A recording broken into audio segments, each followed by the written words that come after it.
Antay tayo ng ano, yung isa pa natin sasakyan at overload daw.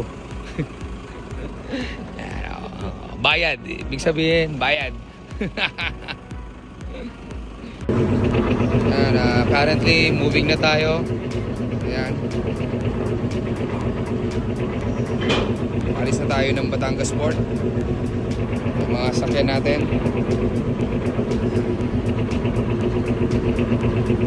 Pagdating natin ng Mindoro, maliwanag na. Dito rin tayo sumasakay pag papunta tayong Rojas o kaya Katiklan. Yan, nandito rin sa Batangas Port. And meron din dito Abra de Ilog, meron din, and Romblon meron din dito. Yan, ito yung Batangas Port.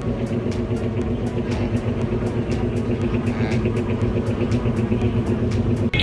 Pag gusto mong kumain dito sa Bargo, yan yung 7-Eleven ang bukas 24 oras. Nakikita nyo ang mga fire extinguishers. Montenegro.